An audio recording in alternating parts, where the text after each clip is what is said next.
Welcome to the Pope Prep High School Football Coaches Show. Today's show is brought to you by Clausen Group Realtors, local real estate sales, investment, and property management. We treat your home like it's our own. And the Tennessee Highway Safety Office. Remember, fans don't let fans drive drunk. Now, please welcome the host of the Main Street Preps High School Football Preview Show, Kyle Reynolds, and Pope Prep head coach, Brian Sneed. Welcome to the Pope Prep Coaches Show. I'm Kyle Reynolds, joined, as always, by Coach Brian Sneed. Bell buckle this past Friday night, 40-7 win. Talk a little bit about that game and what it means to this young football team to get that first victory of the season. Yeah, so it's good to taste some success, especially for the amount of work that the guys have been putting in since the beginning of June, and try to create some momentum heading into the next part of our season.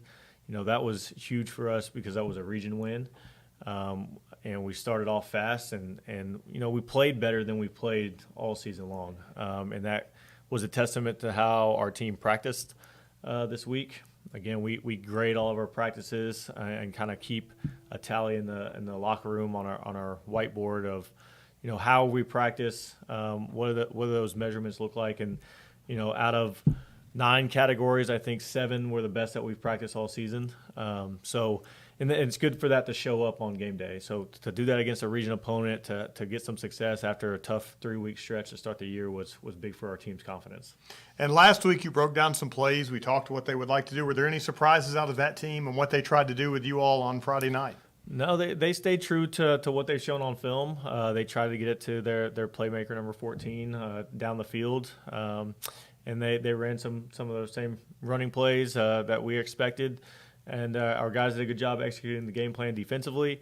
And then offensively, you know, they came out and, you know, were in the fronts that we were expecting. And our offensive line did a great job blocking. You know, Elijah had a big game running. Hudson Holman and Hudson Curley had quite a few connections in the passing game that kind of helped us move the ball down the field. And let's talk a little bit individually. We're going to start with Hudson Holman, 7 of 8, 166 yards, 3 scores. All 3 went to Hudson Curley, who had 4 catches for 126 yards. Talk about that chemistry and that connection and how they're building a bond. Yeah, so I think he's doing a good job of picking and choosing and understanding what our offense is about. We're establishing the run game first. We're going to throw off of that with screens and play actions. And he's done a good job of kind of staying in the pocket or buying a little bit of time. You know, on the one play action boot, you know, he extended the play a little bit to give Hudson Curley a little bit more time to get open. And he made some great throws on the corner. Again, he's continuing to get better each week throwing the football. And he's starting to become, you know, not someone that you look out there and see just a freshman football player. You start to see a varsity quarterback. So that's exciting to see. Elijah Robb, 18 carries, 183 yards, 3 scores, 3 tackles. Yeah. Talk a little bit about his play, and he even had a sack on Friday night. Yeah, so he's the leader in our team. He's a captain. He's a guy that, you know, we've talked about all year that we're going to have to lean on, and we did that offensively. And then, you know, with an athlete like that, you want to try to get him in on some big moment situations. So our defensive coaches kind of create a little bit of a third down package for him to get in, be able to rush the quarterback or make some plays, and he was able to do that. So he only got in about 4 plays on defense, and I think, like you said, had 3 tackles and a sack. So, I mean, efficient on the defensive side and very efficient, obviously, on the offensive side. Credit to the offensive line, you know, doing a great job of sustaining double teams and getting to the next level to give them some open lanes to run. Defensively, on that side of the ball, swarming, making a lot of plays. One of the names that stood out, Kyron Coleman, 8 total tackles, 5 solo tackles. How about Kyron on Friday night? Yeah, so he's coming along too. I mean, again, a sophomore that's starting for us and playing, you know, inside out to the ball. You saw him running sideline to sideline and making tackles for no gain, going from one hash to the opposite sideline. So he's starting to understand what we want out of him defensively, where he's supposed to fit. And once you see the confidence of the players and understanding what they're supposed to do, now all of a sudden they start playing faster. And that's what he showed this past week of understanding where he's supposed to be, when he's supposed to be there, and so now he can just let loose and let his athleticism take place. And another player we have been bringing up a lot this year, Xander Palmer, 6 total tackles, 2 solo. Jackson Vonderhaar, 4 total tackles. So you got guys who are starting to make a lot of good plays for you. Yeah. And again, all of it's with confidence. Like I said, we probably started out with our young team a little too, I wouldn't say complicated, but we threw a lot of stuff at them at the beginning of the year. Stuff that we've been able to do with some of our more veteran players over the last couple of years. And so credit to our defensive staff and Coach Carpenter of kind of scaling back a little bit and getting guys to understand, like, we can be successful with, with a little bit less. The kind of less is more model right here, and we're seeing that show up. So we're letting our guys kind of, again, just play fast, be confident. And a lot of those guys are playing both sides of the ball too. Xander's doing a good job offensively for us and blocking. Kyron stepping in a little bit at the tight end position. Vonderhaar is playing at receiver and returner. So, a lot of these guys are getting a lot of snaps, and it's starting to show the progression of, they're getting a lot of plays underneath their belt now and getting more comfortable. Before we look at some plays over here, I want to talk for just a second, because in the sports world, what happened with Aaron Rodgers on Monday night, 4th play of the year, took the Jets from thinking we've got a shot at the Super Bowl to all of a sudden they're in a tailspin.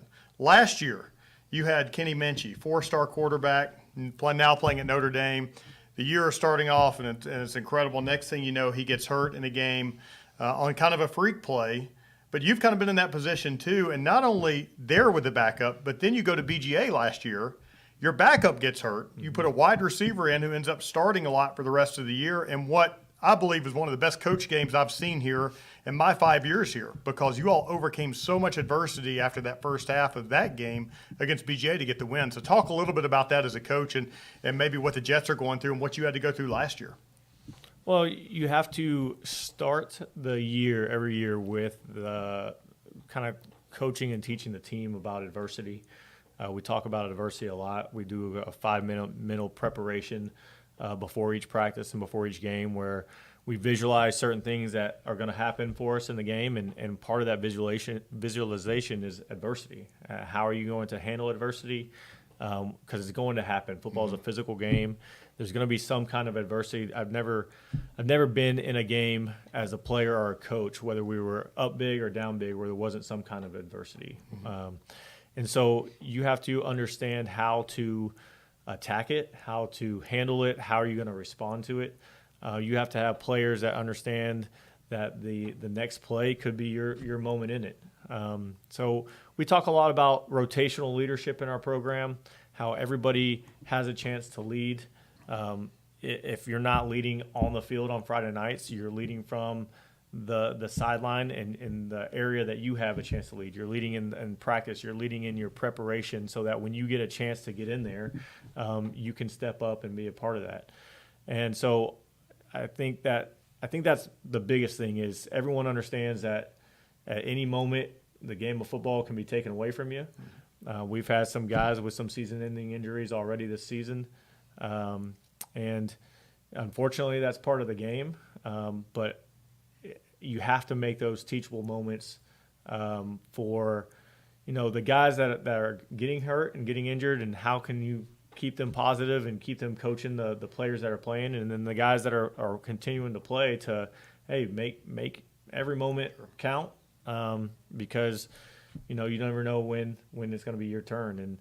And then also the guys that are behind. Like you said, we had a backup quarterback get in last year that got in after Kenny got hurt. You had another player who came in as a quarterback. We moved to receiver, and then all of a sudden, his last 6 or 7 games in a Pope uniform are playing at quarterback. So you got to stay ready. You got to continue to continuously talk about adversity and how to attack that. Awesome. Now we're going to step over and break down some plays. Take it over, Coach. All right, we're going to take a look at a couple plays from our game against Webb last week. So we got a couple defensive clips up here. We're on, they're on the plus side of the field. We're trying to make sure that we stop the run first. That's going to be our game plan going in every week. So what we do, we have a run blitz on right here. Coach Carpenter's got one dialed up. So what we do is we're going to angle our defensive line. So our line is going to be angled here to the defense's left, and then we'll have 2 linebackers come off the edge here. The reason why we have 2 linebackers come off the edge is so that you can see we'll have somebody accounting for the running back and somebody accounting for the quarterback. So we have one linebacker that's going to go flat down the line of scrimmage to take care of the running back. And if any team wants to run a kind of a zone read where the quarterback can keep it, we have a linebacker here that's accounting for him. So any way they run it, whether they're handing the ball off to the running back or keeping it with the quarterback, we should be good. And you can see we do a good job right here. This is, I believe, Xander Palmer coming down flat down the line and making a tackle for no gain. And our defensive line does a good job of angling and kind of creating a wall right here where that running back has to stop and cut back into our blitz. So you go from 1st and 10 to 2nd and 10 and get them kind of in a long yardage situation, passing down typically, and that's what we want to get on a first down play. So we've been stopping the run well. We kind of crowd the box. You see we have a similar blitz on here from the boundary. This guy's a little bit tighter. That's Preston Turner's a little bit tighter, so we're kind of counting him in the box. So we got a loaded box here. We're geared up to stop the run. So what teams will start doing is they'll start trying to spread the field to get you to widen out. Right here, they're going to throw a little bubble route right here. Our safety, Evan Nassari, is doing a good job keeping his eyes on his man. Once that ball's in the air, he needs to close the space and get down there. And Evan has done a great job of continuing to improve his tackling, especially his open field tackling. And Evan was named as a fifth captain this week. Each week we name a player that's kind of doing the things that we're asking them to do, continuing to improve. And so he was named the fifth captain. He continues to get better each week. See him closing the space. He's not stopping his feet. He's not diving. He's striking with his shoulder, which is what we want. And he keeps his feet moving and wraps up and waits for his teammates to get there to help clean it up. So, again, another first down play. Last time on first down, we were able to stop the run by loading up the box. This time they tried to throw the bubble route, and we were able to get a tackle for no gain. Again, setting us up for a second and long situation, which is what we want.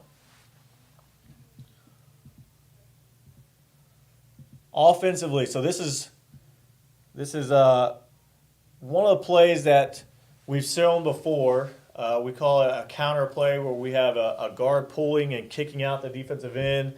Our tight end, Xander Palmer, is going to be wrapping up for this linebacker. This is a run for 7 yards on first down. So probably to the anyone watching the game, this wouldn't look like probably something that I'd show on film, but I want to show kind of, our offensive line does a great job right here of opening this up. And our tight end, Xander, does a great job also. So the first thing, the counter play is called a gap scheme play. So what that means is the linemen are going to block down into their gap. So he's going to block down into this gap. We're going to block down, and then we have a guy pulling. So usually if there's nobody in your gap, we're going to have a double team. But if anybody shows up in that A gap right there, you got to come off the double team and make sure to attack it. And you can see that happening right here. You got Sam Spicer and Will Johnson attacking a double team, and we got a linebacker that's blitzing that A gap. So our left guard right there, Will Johnson, does a good job coming off on the linebacker. All right, his gap is now being attacked, so he's got to come off on it. We got Drew Price, our right guard, pulling and kicking out the end, and then Xander does a great job attacking that linebacker and opening up a seam right there for Elijah on our running back. So again, the kick out, the pull, all right. And again, we talk about numbers in the box. They got 7 in the box. 1, 2, 3, 4, 5, 6, 7. We have 6, our 5 offensive linemen and our tight end. So we're running into a loaded box right here. So we don't have anybody accounting for this defender. All right, but we're still able to pick up 7 yards, getting a second and short, and be in a good situation to continue moving the play because our guys are executing to the side that we're running. So this was one of our first touchdowns. We have formation into the boundary. So we have a lot of our receivers into the boundary here. We like to run to that side when we have that. We also have some counters off of it. We do a lot of pulling with our guards. So both of our guards are going to pull here, try to influence the linebackers into the boundary. And then our quarterback, Hudson Holman, does a good job of play faking and getting out here on the boot. And you'll see Hudson Curley streaking across the field. Hudson Holman extends the play a little bit and throws a nice pass out for our first touchdown right there. So we also have Kyron Coleman coming out to the flat. So Hudson's got two options. He can hit this flat if he doesn't get caught up in the trash right there. And then our deeper throw to Curley was open and ended up making a nice play. Awesome stuff, Coach. When we come back, Nina Howdeshell sits down with Father Ohanaka. So Clausen Group Realtors, we're a small niche shop, and we help people buy and sell their properties. We're involved with people when they buy and sell. They're not just a number. I'm a buyer specialist. All I do is help people find their next perfect home.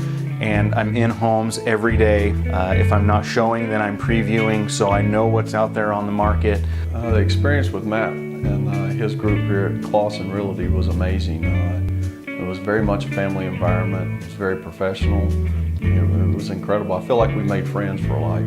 So if you need to sell a home or buy a home, our website is www.clausengrouprealtors.com. It's just a few cocktails at happy hour. It's just a few cocktails at happy hour. You really good try. There aren't any cops around. I didn't think there were any cops around. I drink and drive all the time. Sir, you've been in a serious crash. I need you to hang on, okay? Cover your name, sir. Where you are right now? What separates us from other companies in Tennessee, that's going to be our mission to our customers, is to always improve the quality of life. That's from taking care of your pest to a friendly voice on the phone when you call, to a technician that comes out and he's competent, he's going to solve the problem for you. We're considered a full encompassing service, so we're going to take care of 50 plus different pests, and we'll always have your back. Hi, I'm here with Father Ohanaka, our chaplain here at Pope. Father, tell me a little bit about your background. So I was born in Nigeria. I moved here when I was 5 years old. I've been Catholic all my life. I wanted to be a priest since I was a little kid. I went to Austin Peay State University for a year before I entered seminary. I was in seminary for 7 years, and I was ordained in 2022. Nice. And what is your vision here at Pope on the spiritual sense? Well, my main vision is for everybody to truly try to find God. I think one of the great things about our faith is that it's a search for truth. And so anything I can do to help our students try to find God, search for truth, search for Christ, I'll do whatever I can to help support them in that. Thank you.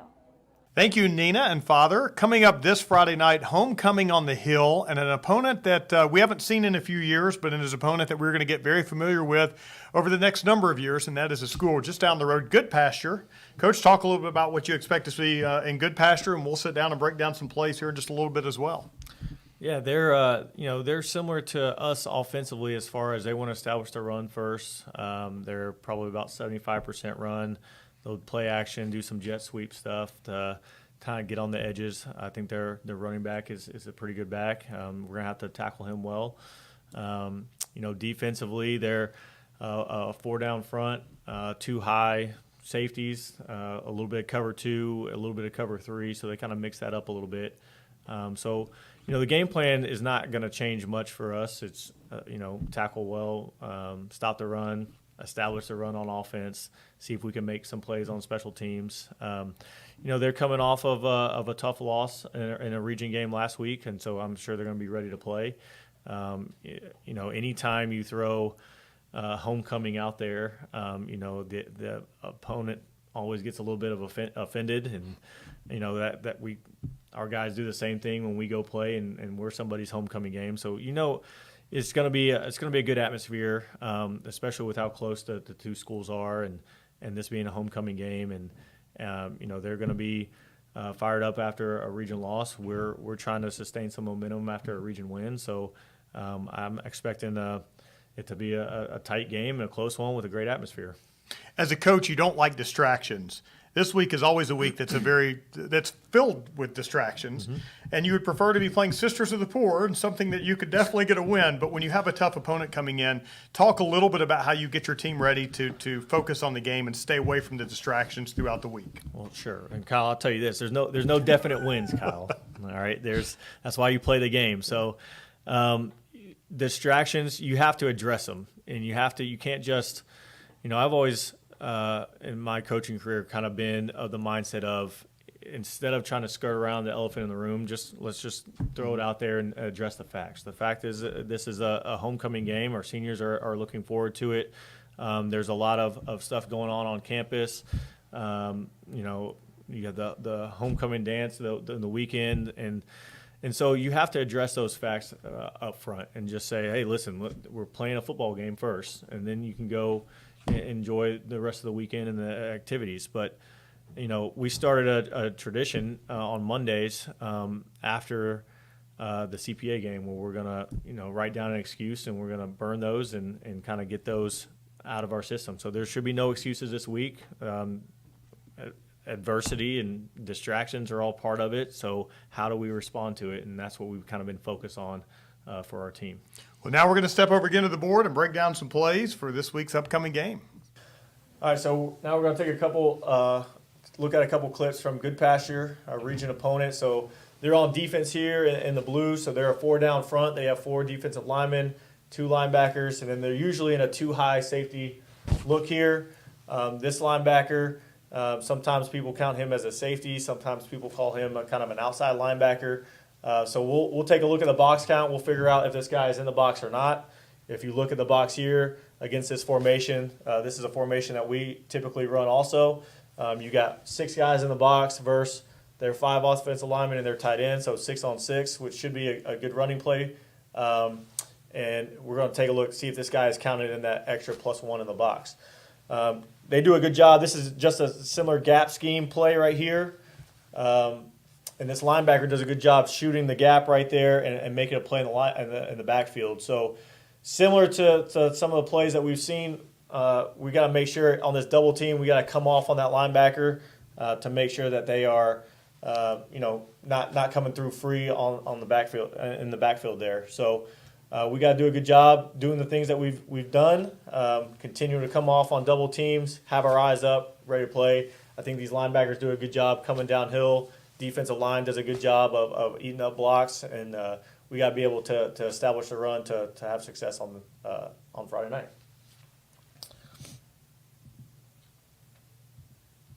Offensively, similar to us, they're going to be a heavy run team. They got formation into the boundary. We've talked about that a couple times where when teams put formation into the boundary, they're either trying to overload the boundary and get some blocking numbers to that side, or they're trying to open up all this space to the field. So it looks like right here they're trying to open up all this space to the field. They'll have a jet sweep coming back this way. Usually when you have a tight end and a running back offset with formation into the boundary, most teams will run some kind of jet sweep or toss play back to the field. And they do a good job here getting one of their athletes the ball in space. You can see there's a lot of room from the run. They do a good job of sustaining blocks there. So we got to make sure that we understand, formations. What are they trying to do to us? How are they lining up? How can we stop the run, force them into passing situations where now we can kind of pin our ears back and get after the quarterback. So, again, they're going to have some downhill running plays, some speed on the edge. We got to make sure that we're good tackling in space, attacking blocks, and making sure that we're ready to go for Friday. Thanks a lot, Coach. When we come back, Nina Howdeshell is going to sit down with our student athlete of the week, Hudson Curley, 126 yards and 3 scores. And she's going to visit with Elijah Robb, who had 183 yards, 3 touchdowns, and 3 total tackles. Watch it! Did that guy even see that girl on her bike? Just like looking for other cars before switching lanes, drivers should keep their eyes out for those traveling on bikes. When a crash occurs between a vehicle and a bike, it's the cyclist who is most likely to be injured. Give cyclists room and do not pass too closely. Riders have the same rights and responsibilities as those behind the wheel. Be aware, be alert. Brought to you by THSO, the Tennessee Highway Safety Office. So Clausen Group Realtors, we're a small niche shop, and we help people buy and sell their properties. We're involved with people when they buy and sell. They're not just a number. I'm a buyer specialist. All I do is help people find their next perfect home. And I'm in homes every day. If I'm not showing, then I'm previewing, so I know what's out there on the market. The experience with Matt and his group here at Clausen Realty was amazing. It It was very much a family environment. It was very professional. It was incredible. I feel like we made friends for life. So if you need to sell a home or buy a home, our website is www.claussengrouprealtors.com. What separates us from other companies in Tennessee, that's going to be our mission to our customers, is to always improve the quality of life. That's from taking care of your pest to a friendly voice on the phone when you call, to a technician that comes out, he's competent, he's going to solve the problem for you. We're considered a full encompassing service, so we're going to take care of 50 plus different pests, and we'll always have your back. I'm here with Hudson Curley, Student Athlete of the Week. This past Friday, Hudson had 4 catches for 126 yards, 3 touchdowns, and one of which was 60 yards. Hudson, tell me a little bit about the game this past Friday. So it was our first away game, so we were pretty hyped about that and went in there. We had a good game plan, went there and executed. Can you tell me a little bit about the chemistry between you and Hudson Holman on the field? Yeah, so we came in the summer, we met, and we both had the same name, Hudson, so it was pretty cool. So we started to bond more and more, and now we're pretty close. And can you talk about what it's like to be a student athlete here at Pope? I mean, it's pretty tough sometimes. You got practice and homework, but overall it's pretty good. You get a lot of help from the teachers, so it's pretty good. I'm here with Elijah Robb. Last Friday night, Elijah had 183 yards, 3 touchdowns, 3 tackles, and 1 sack. Elijah, tell me what it was like to play on both ends of the ball. It was awesome. It was an awesome opportunity for me to play for my teammates and to get out of my comfort zone and just make plays. And currently, you have an offer from TSU. Tell me what the recruiting process is looking like for you right now. It's pretty slow, but at the same time, though, it's a process with everything. And as of right now, I have interest from Tennessee Tech, Austin Peay, Memphis, and Chattanooga, so they'll come around. You're currently leading the Class D2 AA in rushing yards, with only 4 games under your belt. Tell me a little bit about that. Honestly, I'm just have to get some offensive line and our coaches for putting me in the right position and putting me in the right position to make plays. Our big homecoming game is this Friday night. What are your expectations? I think it's going to be a big crowd, and I think it's going to be a big opportunity for us to show that we started off 0-3, and I think we're going to show off that we're going to come back from this and we're going to go on a winning streak. Thank you, Nina. Homecoming on the Hill this Friday night, 7 o'clock here at home. Coach, good luck this week. Thanks, Kyle. You've been watching the Pope Prep High School Football Coaches Show with Kyle Reynolds and Pope Prep head football coach Brian Sneed. Join us each week at this time on Main Street Media TV to get the latest news about Pope Prep High School football. The Pope Prep High School Football Coaches Show is brought to you by Claussen Group Realtors and by the Tennessee Highway Safety Office.